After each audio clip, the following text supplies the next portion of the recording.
Hey guys, it's Sam and welcome back to another year of doing our 2024 reading wrap-ups on our YouTube channel that we have barely used. We have barely touched it, and we did say we were going to put a bunch of booktube-esque videos on here and we just haven't. So maybe that will be our New Year's resolution for 2025, is do more booktube on the Likewise YouTube channel, but we'll see. So welcome or welcome back to Likewise Pod. Today you have me, Sam, doing my reading wrap-up, telling you my top books of 2024, how I did on my reading goal, and all that good bookish stuff. And I actually, surprisingly, don't have very many of my reads in physical books this year, so let's get into it. Let's start with my reading goal. I was very bold this year and I made my goal 50 books, and womp womp, I did so bad. I actually didn't do that bad. I read 33, maybe 34, I think 33. I read 33 out of 50 books, and that's pretty good because last year I think I did 30 and my goal had been 25, so then that's why I did 50. I was like, did 30 last year, we can do 50 this year. And then I had so many slumps and just wasn't reading because I was writing. Because Issa and I have co-written a book and it comes out on Valentine's Day this year, 2025. So excited.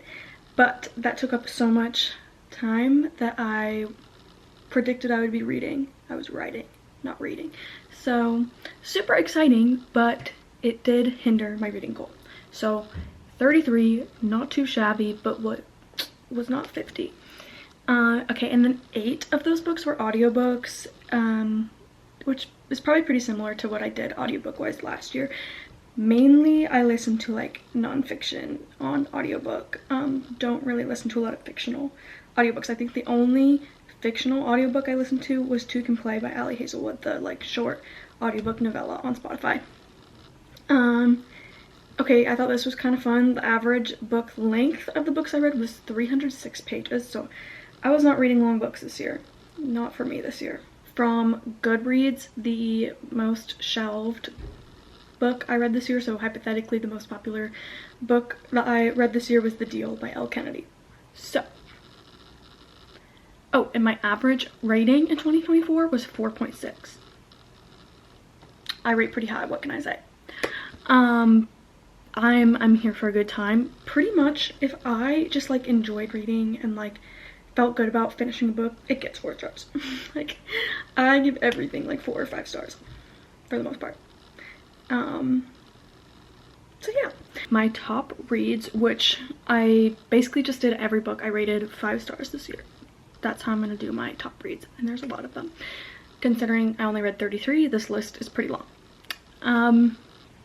So first 5-star read of the year was actually the first book I read this last year, Silver Lies by Willa Lane. It's the first book in a fantasy, like dystopian fantasy duology, maybe series, I don't know. The second book is out and I have not yet read it, but I loved this book. It was so great. It had some good plot twist action, and yes, loved that book. Would recommend. The next one on my list is I Didn't Know I Needed This by Eli Rallo. I adore Eli Rallo and I loved the book. I'm so excited to read her next book, and I listened to this one on audio, which I would very much recommend if you are interested in this book. The next one was Unsteady by Peyton Corinne. Okay, wait. This is one that I have. I was not prepared for this. I should have put the books I have physical copies of in order. Okay, Unsteady by Peyton Corinne, a hockey romance. I actually still have yet to read this version. This is the traditionally published version. I read the indie published version back at the beginning of the year before it got republished as traditional, and I adore this book. It is so good.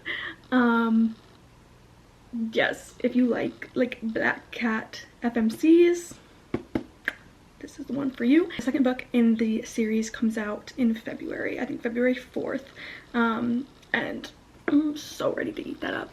And if you want to listen to an episode where we interview Peyton Corinne, check out our week of love from last February to hear a little interview. It was so fun. Okay, next, Crash and Burn by Katie Michelle, one of our great friends. One of our highlights of this year was how many friendships we made from the podcast. So we had Katie on for Week of Love last year also, and we got to meet her in person this year when we went to Romance Con, which was just so fun. And we also have a vlog from that up on our channel too. So if you want to see us meet Katie, it is in there. But yes, love Crash and Burn. And Crash and Burn is book 2 in the Lenny's Bartenders series, which is now complete. And Katie's moving on to a new series, so that's exciting. Go follow her to see more about that. Okay, next one is A Win-Win Situation by M. Pamela, which, okay, yeah. Crash and Burn was an arc read. Okay, oh my gosh, I'm doing so bad at documenting this.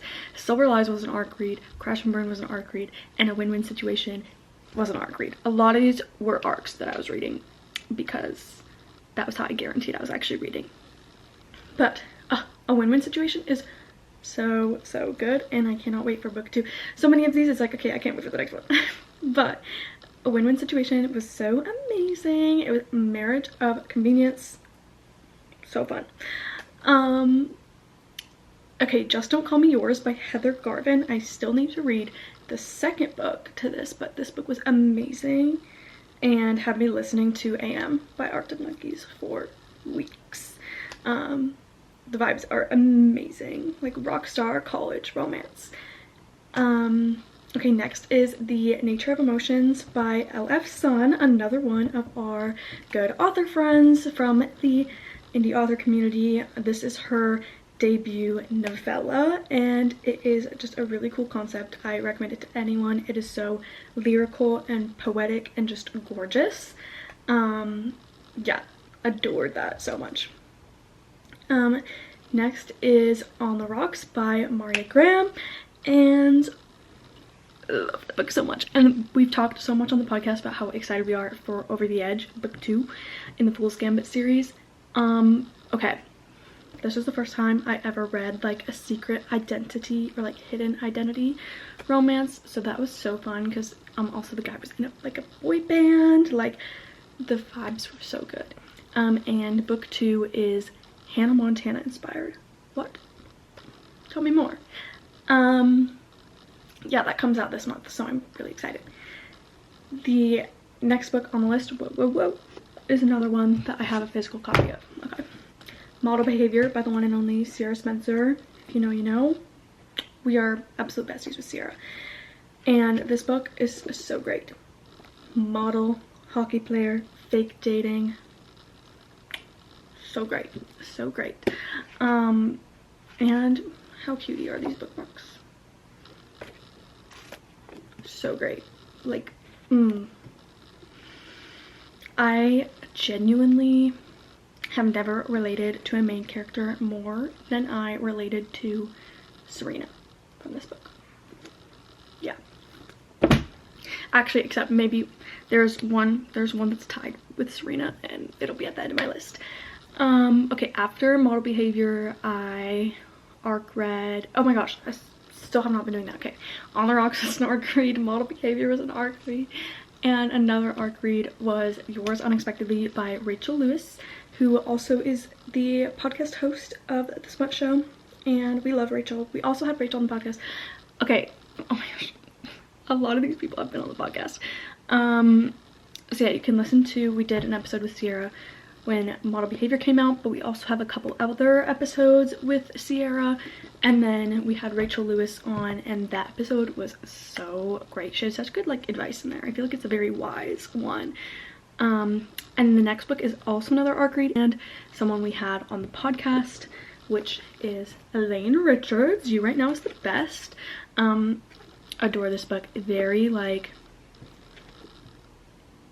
if you want like vivid imagery, cozy, like summery cottage, like East Coast vibes, this one is the one for you. Pretty sure this is on most people's list for this year, but Funny Story by Emily Henry. I am in the group of people who want Dylan O'Brien. to play Miles. And that's what I'll say about that. I adored that book. It was so funny and good and great. Okay, next was Glossy by Marissa Meltzer. That's one I listened to on audio.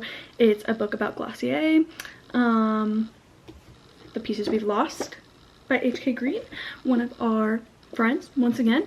I did read this as an ARC read, and we had HK on the podcast, and we're about to meet her this month in Phoenix at a book signing. So this will be coming, well, I don't know if it'll come with me because technically I already have it signed.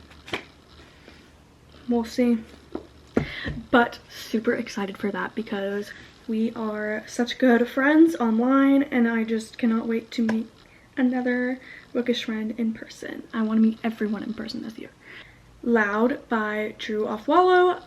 That book was amazing, and I 10 out of 10 recommend listen to the audiobook because she reads herself, and it's just so amazing that way. I love listening to audiobooks where the author is the narrator. It just felt like the right way to read it.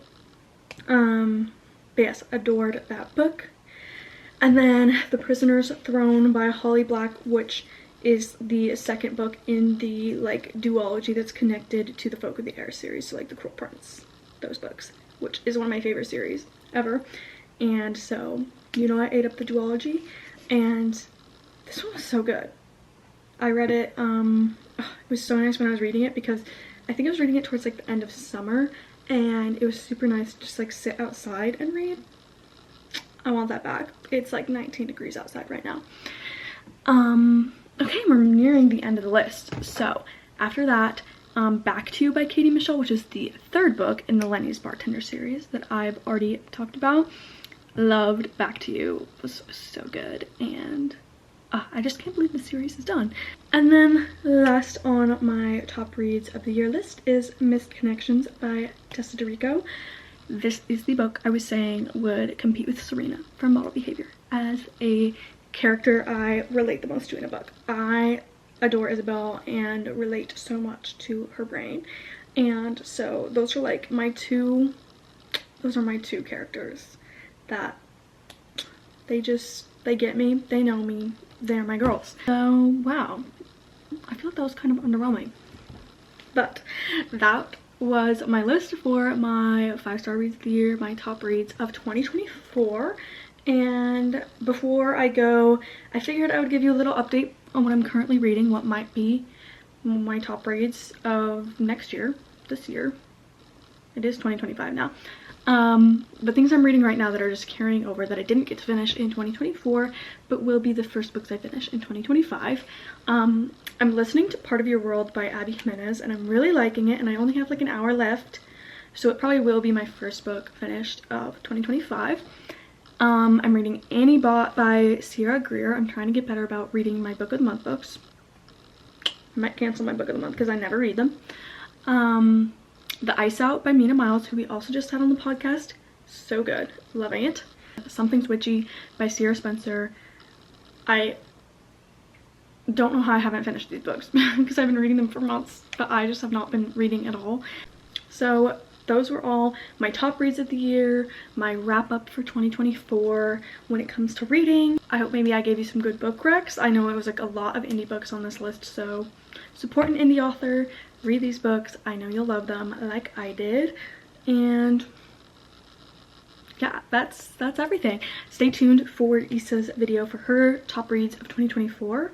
And if you're not following us on Spotify or Apple Podcasts, what are you doing?